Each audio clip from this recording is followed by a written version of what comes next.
All right, in today's video, we're going to be talking about court summons. Seems like this is getting very hot right now, where a lot of people are being sued. And I'm also going to answer some of the questions that are here on YouTube. One of them here, customer with a major credit card was being sued, uh, was not past statute of limitations. She did her homework on that, and the debt collection company is actually hired or contracted by the original creditor, and uh, looks like that they asked her to pay on that. Let me fix my code here. They asked her to pay on that amount, and I don't know what the amount was. Didn't mention it there, but she said that due to her financial situation, that this is not going to be. They're not going to be able to collect it. And if you look at one of my older videos that I had, you could see that there's if you are unemployed, on SSI, military, um, get retirement income. There's certain you can't be garnished, so they're not going to be able to do anything about that debt. And she had also stated that at one time with the debt that it with another debt collector, or I guess another company that was. When I look at this question here, now that I look at it again, states here that had told another debt collection company. She's told at one time that another debt collection company that she was not able to pay, and what they did is they sold the debt. So now looking at this, the debt collection companies that is trying to come after her right now does not they're not representing the credit card company. They're either representing another debt collection company, or they uh, purchased the debt themselves and they're trying to come after her, and they're misrepresenting in court that they are doing it for that original creditor. So right there is already a problem. But what you could do, the fast way on this, is just notify them of your financial situation. And if they try to move forward to try to get a judgment, this is when you need to make sure that you do a full validation and make sure that the debt, where you tell the judge that they're not coming because of that. They purchased that debt, or they were assigned the debt from someone else. And you can only find that information out by doing a validation of debt.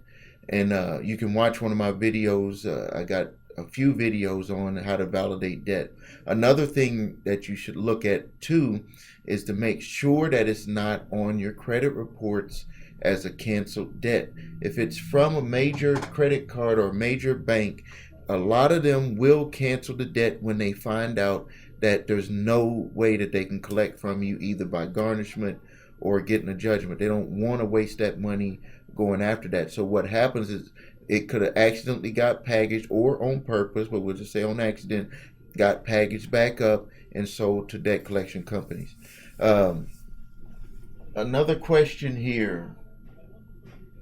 Just got a summons, requires to write the answers out. So it requires to write the answers out, and they're asking if they should tell the debt collector that they are potentially looking to do debt relief. And if you notify them that you're going to do debt relief in back before '06, yeah, you could have done that and they would have bagged off. They would have been like, you're going to file bankruptcy. Now you have to actually go and speak to an attorney, and you have to give them the information, or they're not going to stop. Uh, Seeking an attorney, that's up to you. I'm not here to give you legal advice. What I would do if I was in your shoes is look at the amount of the debt, and if it's something that you feel that you can negotiate, try to negotiate it. If it passes all of the debt validation, if it passes I think you said that you looked at statute of limitations. No, if it passes the statute of limitations, if it's not canceled on your credit reports, if the original creditor didn't cancel it, then talk to them and see what you can arrange. Because if you end up going to a debt relief attorney, they're going to charge you a percentage of what they save you on that, and it could end up being a lot of money when you could have done it yourself. Um, and also, another person here said that that they got a court summons, and they were like, I don't see the questions. What are you talking about that they have these questions that I have to answer? They look like statements. Like it might say that this debt is with John Doe that resides at 123 Main Street in, New York, New York, in the area, in the zip code. And that's a statement, but it's actually a question. And they'll have that written down. It'll go down. Some of them I saw in California. Someone forwarded me one, and I looked at it. California uses a lot of check boxes, and they'll write some stuff in some spots. But regardless of what it is, all you do is you just go by what they state. So if they say this is your name, you just say, I don't dispute, that is my name. I do live at that address. But when they get to the part about the debt, the amount of money that they're trying to collect from you, that's when you flip everything around on them and you start asking all of the questions, which would be a debt validation, original contracts, balances, if it's a credit card, all of the charges, showing your signatures, all of the disclosures, the interest rate disclosure, the payoff disclosure. All you want to get all of that stuff, because if they don't have it, they've technically broken the laws according to the Fair Credit Reporting Act, the Fair Debt Collection, all of that. They cannot do that. And if a debt collector purchased the debt, they have to get all of that information. They just can't come to you with a bill and say, Joe Blow owes $5,000. That they get away with doing that because people don't know their rights. Let's go here to the next one. There's a long one here where on the if you want to look at what she had to say on the video, dismiss case with prejudice or without prejudice. It was long testimony, I guess you could say testimonial / update, but basically got a judgment dismissed with prejudice, and they had another account with them, and now they're going through that process. Remember the videos when I used to when I tell people, I'm not used to, I still do it over and over, when I say that when we write down the problem, and then we have what it's going to look like with the solution, and I have you write that down, and I say how you're going to feel. So on the problem side, you say I owe $10,000 in credit card debt, and then on the other side, I tell you to just write down how you're going to feel and what you're going to do when that's done, to get into that frame of mind. Reason why I say that is because the solutions are going to always be different. And what I'm doing is I'm just showing you a trick that I use on myself, a trick that I learned, that when you define the problem and you put yourself into the solution, where you fast forward and put yourself projected, you see yourself with everything resolved, what happens is that then all of the options. And remember on my video, I said you put the problem, you had it, how you're going to feel, what you're going to do when it's all resolved. It's already resolved. So the $10,000 in debt doesn't exist anymore. And then below there, all of the options. And what I've learned, what happens is that when you put yourself in that frame of mind, it allows your mind to be creative, because you've taken away that worry space.